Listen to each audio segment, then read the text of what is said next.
Assalamualaikum warahmatullahi wabarakatuh. Perkenalkan, nama saya Julaiha, NIM 211190063. Baiklah, di sini saya akan melakukan pengolahan data hasil penelitian ke dalam SPSS. Nah, di sini ada data hasil penelitian tentang pengetahuan keluarga dalam melakukan perawatan diabetes foot ulcer menggunakan virtual reality. Nah, jadi di sini ada jenis kelamin atau gendernya laki-laki, perempuan.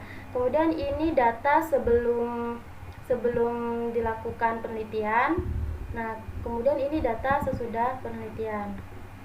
Nah, baiklah, di sini apakah ada pengaruh sebelum penelitian dan sesudah penelitian diberikan virtual reality? Oke, langsung saja kita akan memasukkan data ini ke dalam SPSS. Nah, sebelum kita memasukkan data, kita akan membuat name-nya dulu. Di sini tadi ada jenis kelamin. Nah, kalau di name ini hurufnya tidak boleh lebih dari 8. Nah, jenis kelamin saya singkat saja menjadi JK. Nah, kemudian ada data sebelum saya singkat menjadi SBLM. Kemudian yang sesudahnya saya singkat menjadi SSDH. Nah, kemudian di sini desimalnya kita nolkan. Kita nolkan semua.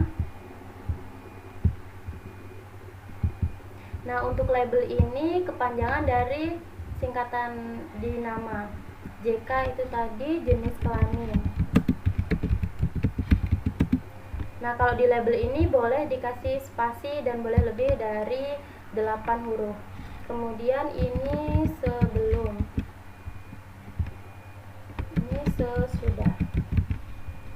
Nah, di value, karena jenis kelamin itu datanya kategori, maka kita di sini akan menentukan value. Value 1 saya labelnya untuk laki-laki. Kita add. Kemudian angka 2 label untuk perempuan.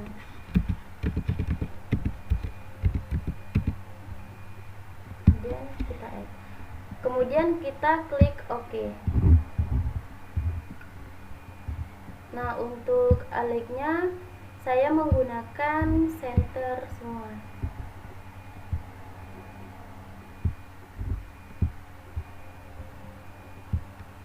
Untuk mensurnya, karena ini tadi yang jenis kelamin kategorik, saya menggunakan ordinal. Kemudian yang numerik saya menggunakan scale. Oke, jika sudah kita buat name di variable view, kita lihat di data view-nya. Oke, ini untuk jenis kelamin, ini sebelum penelitian dan sesudah penelitian. Nah, selanjutnya kita akan memindahkan data dari Excel sini, pindahkan. Nah, tadi kan sudah mengkode jenis kelamin laki-laki itu 1, perempuan dan 2. Jadi di sini saya udah mengcoding jenis kelaminnya. Jadi tinggal memindahkan saja.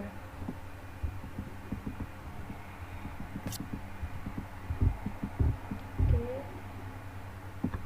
Kita copy. Kemudian kita pastekan ke SPSS.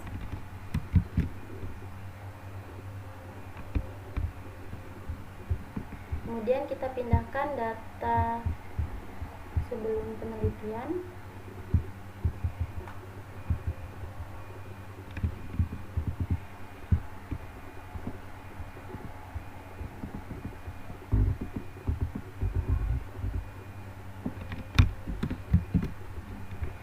Kita pindahkan ke SPSS.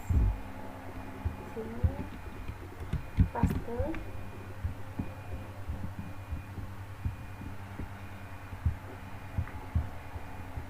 Kemudian data yang sesudah penelitian kita pindahkan juga.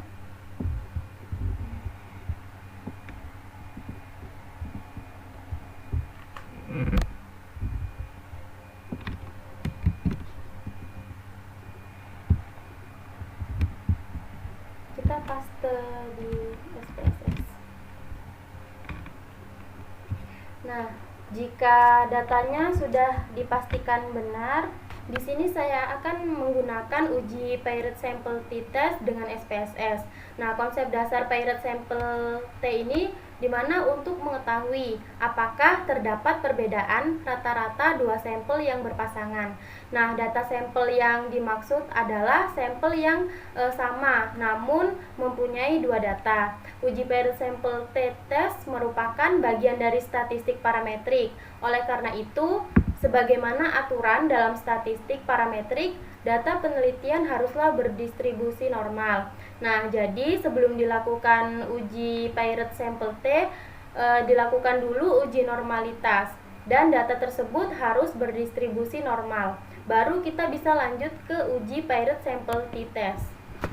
Nah, di mana uji normalitas data itu bisa kita lihat dari grafik histogram dan value kurva normal. Nah, bila bentuknya seperti bell shape itu normal. Nah, bisa juga menggunakan nilai squamous dan standar errornya. Nah, di mana nantinya bila nilai squamous dibagi standar errornya itu nilainya kurang dari 2 bisa dikatakan normal. Bisa juga uji normalnya itu dilihat dari uji Kolmogorov-Smirnov. Bila hasil signifikannya itu p-value-nya lebih dari 0,05. Oke, kita langsung ke uji normalitas. Kita masuk ke analis, kemudian deskripsi statistik, kemudian kita klik explore. Nah, di sini ada sebelum dan sesudah jenis kelamin. Nah, sebelumnya kita pindah ke dependent. Sesudah juga kita pindah ke dependent. Kemudian kita cek di statistiknya, continue, di plotnya, normality plot with test, histogram, continue. Kemudian kita lihat option.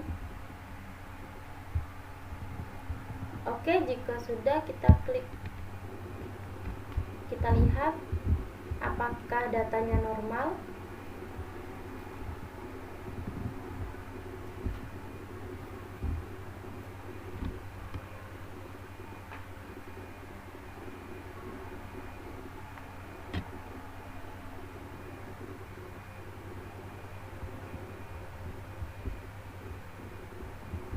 Nah, ini dari datanya. Kita lihat di squamous-nya. Squamous sebelumnya ini statistiknya 0,105. Nah, dibagi dengan standar errornya 378.